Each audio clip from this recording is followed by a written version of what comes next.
खैर, मैंने लंबे समय तक स्नोमोबाइल के लिए इंजन खोजा। चीनी वेबसाइटों पर खोजबीन कर रहा था, रूस में नहीं मिल रहा था, लेकिन एक निर्माता मिल गया।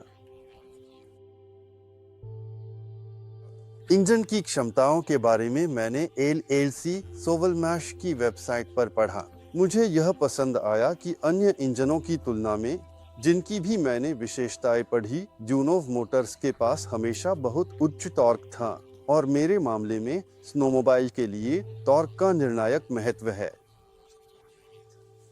बर्फ पर कठिन संचालन की स्थिति, साथ ही ट्रैक को कई बार मोड़ना पड़ता है। मैं इसे खोज रहा था और ढूंढकर आजमाना चाहता था। मुझे बहुत दिलचस्पी थी।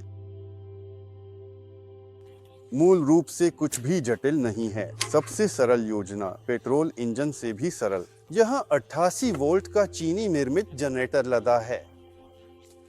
एक मोटर, इलेक्ट्रिक मोटर और कंट्रोलर लदा है। बैटरी सीट के नीचे स्थित है, यानी पूरी लंबाई में 30 एम्पियर घंटे की है। जहाँ सीट है सच में पुरानी है, लेकिन कोई इसे फिर से कवर कर देगा, कोशिश करेगा। हाथ से स्टार्ट करना पड़ा, क्योंकि चीन से जो उपकरण आया था उसमें स्वचालित ऑटो स्टार्ट था, लेकिन कुछ भी काम नहीं कर रहा था। चीनी लोग कुछ भी मदद नहीं कर सके। गैस चोक अब स्वचालित नहीं है, अब सब कुछ काम कर रहा है। इसे प्रदर्शित किया जा सकता है। तो वहाँ क्या है?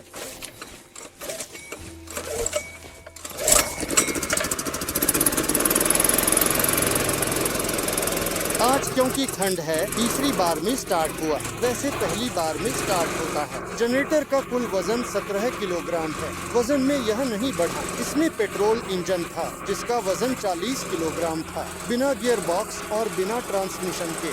पीछे और आगे का स्विच पैनल पर टॉगल स्विच से किया जाता है।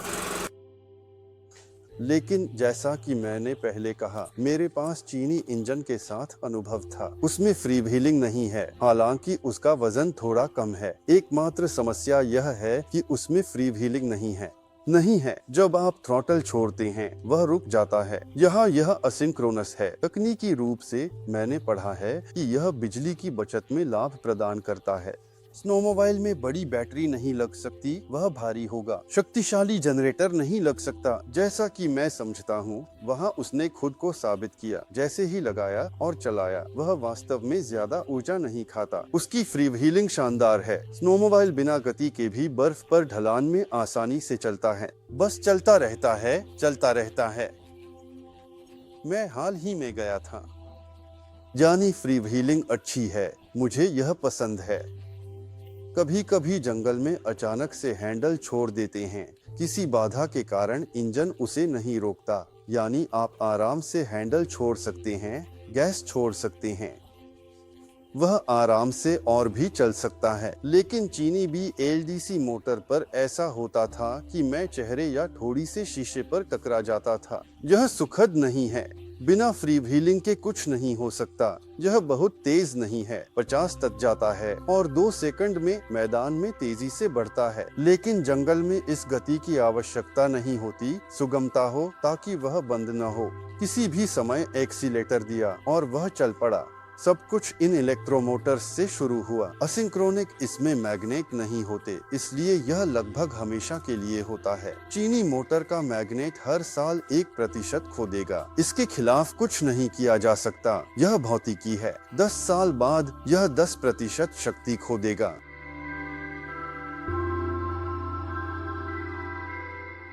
तो स्नोमोबाइल की जरूरत क्यों है? जंगल में घूमने, मछली पकड़ने, शिकार पर जाने, परिवार के साथ घूमने, और यह खेती में भी काम आ सकता है। जैसे कि लकड़ी, एक बार सूखी लकड़ी काट ली, जंगल का सफाई कर्मी है, छाल खाने वाले कीड़े और भृंग न पनपे। और इस तरह के स्नोमोबाइल से यह सब एक ही लाभ है।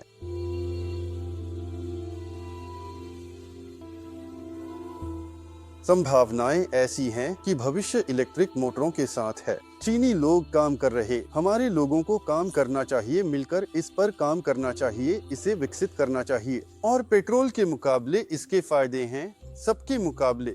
स्पष्ट है कि यह पूरी तरह जनरेटर के बिना नहीं चल सकता। ऐसे बैटरी नहीं है जो हमेशा के लिए चल सके। फिर भी एक छोटा संभावनाशील पेट्रोल जनरेटर चाहिए जो बैटरी को सपोर्ट करेगा।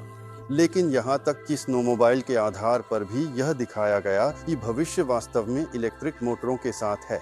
अभी हाल ही में मुझे मिला एक पार्सल आया, मैंने इसे खोला, इंजन निकाला और अब मैं जैसे उत्साह में हूँ। मोटर पूरी तरह से सेट में इकट्ठा है। यहाँ कंट्रोलर पहले से ही लगा हुआ है। आदमी लोग अच्छे हैं, उन्होंने खुद गैस रिवर्स बना लिया। मैंने देखा, समझ नहीं पाया कैसे बनाया गया है, लेकिन अंत में यह सावधानी पूर्वक और सुंदर तरीके से बना निकला। तार सेक में है। नियंत्रण पैनल कृपया। यह बटन किस लिए है मुझे नहीं पता, लेकिन हाँ, यह बैटरी चार्ज की निगरानी के लिए होगा। लेकिन कोई चाबी नहीं है। शायद वे परीक्षण के लिए आना चाहते हैं।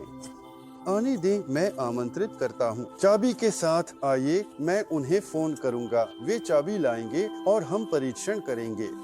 शानदार होगा। यंत्र निश्चित रूप से अपनी बारी का इंतजार कर रहा है और मैं उस पर बड़ी उम्मीदें रखता हूँ। एक और है, लेकिन वह भविष्य के लिए है। अभी हम यह नहीं बताएंगे कि यह कौन सा प्रोजेक्ट है, लेकिन कुल मिलाकर यह भी एक गंभीर प्रोजेक्ट है।